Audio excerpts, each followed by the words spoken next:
Welcome to Dev current affairs. आज है 3 सितंबर 2020 और 3 सितंबर 2020 के जितने भी करंट अफेयर्स के क्वेश्चंस बनते हैं सारे हम इस वीडियो में डिस्कस करेंगे और हर क्वेश्चंस के बारे में डिटेल से पढ़ेंगे। तो चलिए शुरू करते हैं। क्वेश्चन नंबर 1, हाल ही में मिंत्रा के नए ब्रांड एम्बेसडर के रूप में किसे नियुक्त किया गया है? तो मिंत्रा के नए ब्रांड एम्बेसडर के रूप में किसे नियुक्त किया गया है? कियारा आडवाणी को, जगदीश मुखी को, विजेंद्र सिंह को या इनमें से कोई नहीं? तो इसका राइट आंसर होगा कियारा आडवाणी। ये है कियारा आडवाणी, एक भारतीय बॉलीवुड अभिनेत्री। मिंत्रा एक भारतीय फैशन ई कॉमर्स कंपनी है जिसकी स्थापना 2007 में की गई। मुख्यालय इसका बेंगलुरु कर्नाटक में है और उपहार वस्तुओं को बेचने के लिए की गई इसकी स्थापना मई 2014 में मिंत्रा.com को फ्लिपकार्ट द्वारा अधिग्रहित कर लिया गया। चलिए नेक्स्ट क्वेश्चन, हाल ही में किस कंपनी ने स्पाइस ऑक्सी नाम से एक नया वेंटिलेटर डिवाइस लॉन्च किया है? तो किस कंपनी ने स्पाइस ऑक्सी नाम से एक नया वेंटिलेटर डिवाइस लॉन्च किया है? स्पाइस जेट ने, रिलायंस ने, डीआरडीओ ने या इनमें से कोई नहीं? तो इसका राइट आंसर होगा स्पाइस जेट।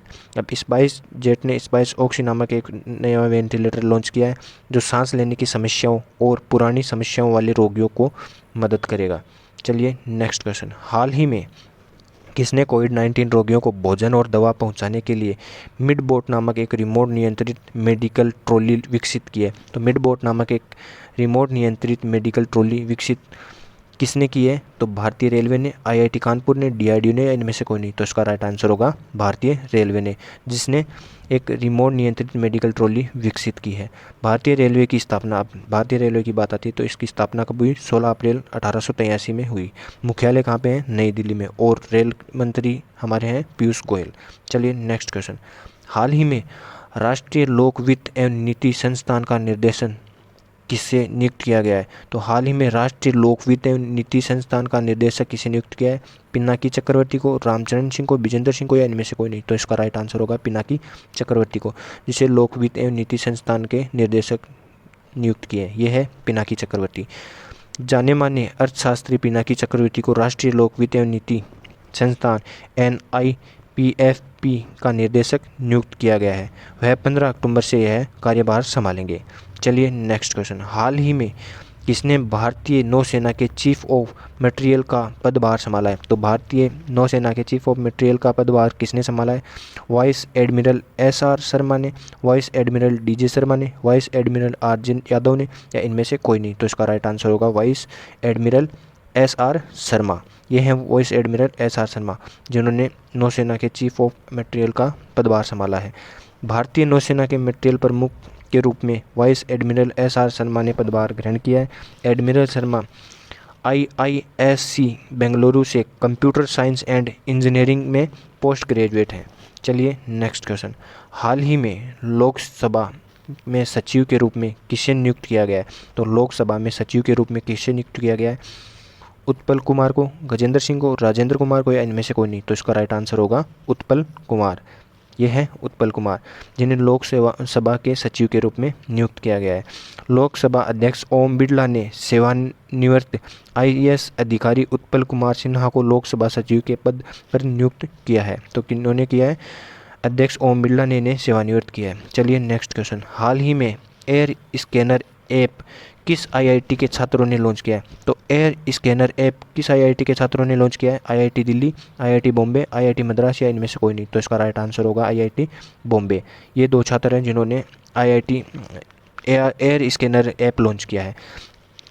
IIT बॉम्बे के छात्र रोहित कुमार चौधरी और कविन अग्रवाल ने इसे बनाया है। 15 अगस्त को लॉन्च किया गया। Air scanner app artificial intelligence आधारित reading assistant on documents scanner app है। ये एक डॉक्यूमेंट्स स्कैनर ऐप है जिसे विकसित इन दो छात्रों ने किया है। ये IIT बॉम्बे के हैं।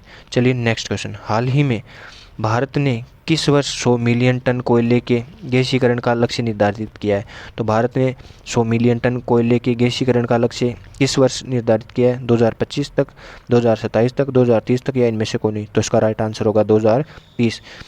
2030 तक कोयले का 100 मिलियन टन का लक्ष्य निर्धारित किया है। और कोयला मंत्री कौन है? हमारे प्रहलाद जोशी जो कोयला मंत्री हैं, और खान एवं संसदीय कार्य मंत्री भी यही हैं। चलिए नेक्स्ट क्वेश्चन, ये हैं प्रहलाद जोशी। चलिए नेक्स्ट क्वेश्चन, हाल ही में अंडमान और निकोबार द्वीप समूह में हाई स्पीड 4G सेवा शुरू करने वाला पहला नेटवर्क ऑपरेटर कौन सा बना है? तो अंडमान और निकोबार द्वीप समूह में हाई स्पीड 4G सेवा शुरू करने वाला पहला नेटवर्क कौन सा बना है? एयरटेल, जियो, वोडाफोन या इनमें से कोई नहीं। तो इसका राइट आंसर होगा एयरटेल, जो अंडमान और निकोबार द्वीप समूह में 4G स्पीड लाने वाला पहला नेटवर्क है। एयरटेल ने चेन्नई से समुद्र के नीचे 2313 किलोमीटर की ऑप्टिकल फाइबर केबल बिछाकर, कहाँ से? चेन्नई से 2313 किलोमीटर की ऑप्टिकल फाइबर केबल बिछाकर अंडमान निकोबार द्वीप समूह पर 4G सेवा शुरू की है। एयरटेल पहला ऐसा मोबाइल ऑपरेटर है जो कि अंडमान निकोबार पर 4G की अल्ट्रा हाई स्पीड मुहैया करवाएगा। चलिए नेक्स्ट क्वेश्चन, हाल ही में किस बैंक ने होम उत्सव शुरू किया है? तो कौन सा बैंक है जिसने होम उत्सव शुरू किया है? SBI, PNB, ICICI या इनमें से कोई नहीं। तो इसका राइट आंसर होगा ICICI बैंक, जिसने होम उत्सव शुरू किया है। अब ICICI की बात आती है तो ICICI की स्थापना कब हुई थी? 5 जनवरी 1994 को। मुख्यालय कहाँ पे है? मुंबई, महाराष्ट्र में। अध्यक्ष कौन है? गिरीश चंद्र चटर्जी। ICICI के अध्यक्ष हैं गिरीश चंद्र चटर्जी। चलिए देखते हैं कल का पूछा गया क्वेश्चन। कल पूछा गया था हाल ही में ब्रिटेन में महात्मा गांधी का चश्मा कितने रुपए में नीलाम हुआ? तो ब्रिटेन में महात्मा गांधी का चश्मा 2.55 करोड़ रुपए में नीलाम हुआ। चलिए देखते हैं आज का क्वेश्चन। आज का क्वेश्चन, भारत ने किस देश के सैन्य अभ्यास क्वाइकाज 2020 में हिस्सा न लेने का फैसला किया है? तो भारत ने किस देश के सैन्य अभ्यास क्वाइकाज 2020 में हिस्सा न लेने का फैसला किया है? तो ये कौन सा देश है? रूस, अमेरिका, चीन या जापान? तो इसका आंसर आप कमेंट बॉक्स में देना। धन्यवाद दोस्तों।